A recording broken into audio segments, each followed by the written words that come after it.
একটু দেরি হয়েছে, সেজন্য আমি ক্ষমা চেয়ে নিচ্ছি। সবাই আমাকে ক্ষমা সুন্দর দৃষ্টিতে দেখবেন। তারপর প্রধান বক্তার মাহফিলের মাঝে আর কিছু বলা যায় না, শেষ। সেই জন্য আপনাদের পাশের গ্রাম আমার গ্রাম হাড়িপাড়, আমি মোহাম্মদ মসলুদ্দিন মোল্লা, আপনাদের সাবেক চেয়ারম্যান ছিলাম।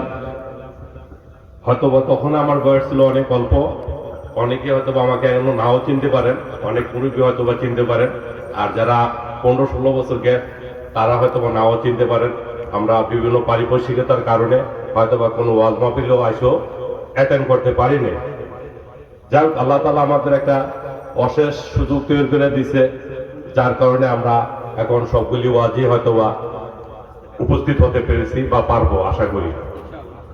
তবে সর্বপ্রথম আমি এই আজকের মিলাদ দক্ষিণ মিলাদচর যুব সমাজের উদ্যোগে যে মাহফিলের সম্মানিত সভাপতি সাহেব, প্রধান বক্তা, আরো বিভিন্ন হুজুরান কেরামগণ আছেন, সবাইকে আমি আমার কলাকান্দা ইউনিয়নের পক্ষ থেকে সালাম জানাচ্ছি। আসসালামু আলাইকুম।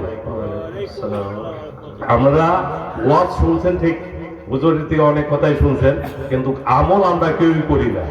এই ওয়াজের থেকে যদি আমরা কেউ একজনও যদি একটু আমল করে করতে পারি, ওয়াজও সাকসেস হবে, আমাদের ভবিষ্যৎও ভালো হবে। হুজুর ওয়াজ করতে সেখানে ন্যায় বিচার আর তাহাজ্জুদ নিয়ে, তাই না? যে তাহাজ্জুদও করছে, কিন্তু ন্যায় বিচার নাই দেখা তাহাজ্জুদ আর কোনো কাজে লাগে না। তবে আমি বিগত যদিও ছোট, কিন্তু আমরা অনেকে মুরব্বী এখানে আছেন, আপনাদের সামনে আমার কথা বলারও ঠিক না। আমরা যখন ন্যায় বিচারক সিলেকশন করি তখনই একটু ভুলভ্রান্তি নিয়ে সিলেকশন করি, কারণ আমরা সিলেকশন এমন একটা ব্যক্তিকে করে দিবেন যার কাছে আপনি ন্যায় বিচার, ন্যায়পরায়ণতা সবকিছুই পাবেন। তবে আমরা সিলেকশন করতে ভুল করলে ওই 5 বছর এই আফসোসই করে যায় যে আসলে ভুল করে ফেলছি। আসলে আফসোস করা ছাড়া আমাদের আর কিছুই থাকে না।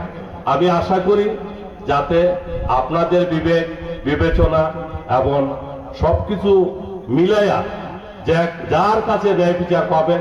এবং হুজুর আরেকটা ওয়াজ বলছে প্রতিবেশী নিয়ে, যে আপনার এই পাড়া প্রতিবেশী যদি সবাই একটা ভালো সিলেকশন করে, তবে ওইটার ভিতরে সমর্থন সবারই থাকা উচিত আমি মনে করি। হ্যাঁ, যেহেতু আমরা মানুষ সমাজবদ্ধ জীব, তা আমরা সমাজে সবার সাথে পারস্পরিক বন্ধনে আবদ্ধ।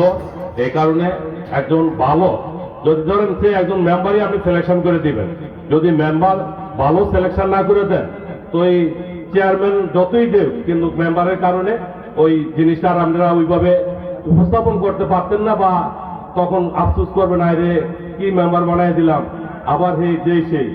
তবে আমি আশাবাদী সবাই বর্তমান প্রেক্ষাপটে সবাই সচেতন। আমরা সবাই সচেতন না ভাই? সবাই সচেতন, সবাই সবার ভালো মন্দ বুঝার তৌফিক আল্লাহ আমাদের সবাইকে দিয়েছে। সেই কারণে আমি আবারও আপনাদের বলবো, ন্যায় বিচারটা ভাই, যদি যার মনুষ্যত্ব আছে, তার ভিতরে মনুষ্যত্ববোধ আছে, সে ন্যায়পরায়ণ হবে। আমি আশা করি সবাই ন্যায়পরায়ণে বা ন্যায় নীতির মাধ্যমে আমরা চলাফেরা করব। হুজুর ওয়াজ করে গেছে, আমরা যদি একটু আমল করি ইনশাল্লাহ সবাই কামিয়াবও হব। আর এখানে যারা এই আজকের এই মাহফিলের উদ্যোক্তা বা সবাইকে আমি আমার সালাম জানাই। বিশেষ করে হুজুর যে সুন্দর বয়ান করছে, হুজুরকেও ধন্যবাদ জানাই। যদি আমরা একটু আমলও করতে পারি, হুজুর এই ওয়াজটা আজকের মাহফিলটা অনেক সাকসেস হবে।